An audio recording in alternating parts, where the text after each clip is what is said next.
एक बुढ़िया थी। उसके एक ही पुत्र था।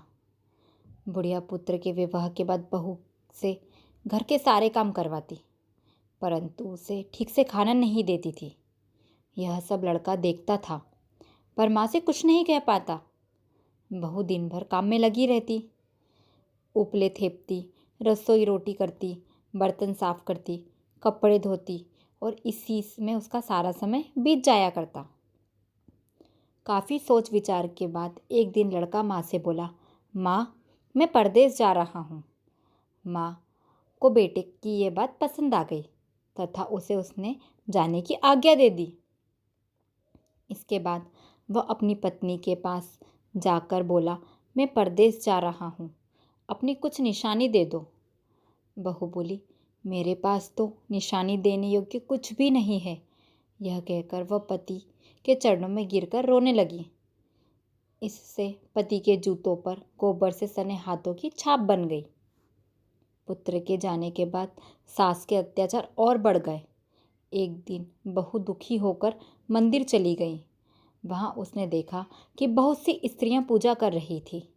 उसने स्त्रियों से व्रत के बारे में जानकारी ली तो वे बोली कि हम संतोषी माता का व्रत कर रही हैं।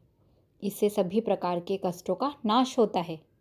स्त्रियों ने बताया, शुक्रवार को नहा धोकर एक लोटे में शुद्ध जल लें, गुड़ चने का प्रसाद लें तथा सच्चे मन से माँ का पूजन करना चाहिए। खटाई भूल कर भी मत खाना और ना ही किसी को देना। एक वक्त ही भोजन करना। व्रत विधान सुनकर अब वह प्रति शुक्रवार को संयम से व्रत करने लगी। माता की कृपा से कुछ दिनों के बाद ही पति का पत्र आया। कुछ दिनों बाद पैसे भी आ गए। उसने प्रसन्न मन से फिर व्रत किया तथा मंदिर में जा अन्य स्त्रियों को बोली, संतोषी माँ की कृपा से हमें पति का पत्र तथा रुपए आए हैं। अन्य सभी स्त्रियां भी श्रद्धा से व्रत करने लगी। बहू ने कहा, हे माँ, जब मेरे पति घर आ जाएंगे तो मैं तुम्हारे व्रत का उद्यापन करूंगी। अब एक रात्रि माता संतोषी ने उसके पति को स्वप्न दिया और कहा कि तुम अपने घर क्यों नहीं जाते। तो वह कहने लगा, सेठ का सारा सामान अभी बिका नहीं, रुपए भी अभी नहीं आए हैं। उसने सेठ को स्वप्न की सारी बात कही तथा घर जाने की इजाज़त मांगी। सेठ ने इनकार कर दिया। माँ की कृपा से कई व्यापारी आए तथा सोने चांदी अन्य सामान खरीद कर ले गए।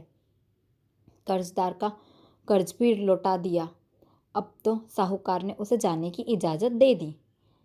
घर आकर पुत्र ने अपनी माँ व पत्नी को बहुत सारे रुपए दिए।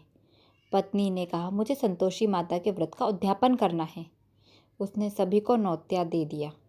उद्यापन की तैयारी की। पड़ोस की एक स्त्री उसे सुखी देखकर ईर्ष्या करने लगी। उसने अपने बच्चों को सिखा दिया कि तुम भोजन में खटाई ज़रूर मांगना।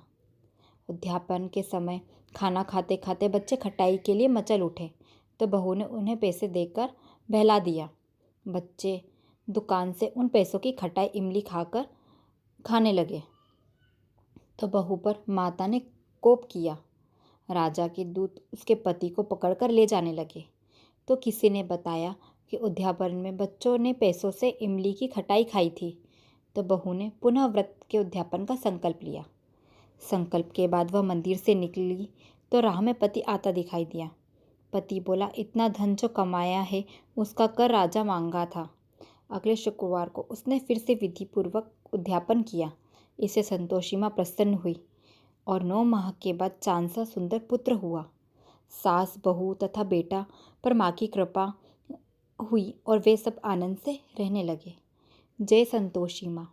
जैसे आपने उस बहू पर कृपा की वैसी कृपा दृष्टि सब पर बनाए रखना। धन्यवाद। इसी तरह की रोचक कहानियाँ सुनने के लिए हमारे चैनल को लाइक, शेयर एंड सब्सक्राइब करें।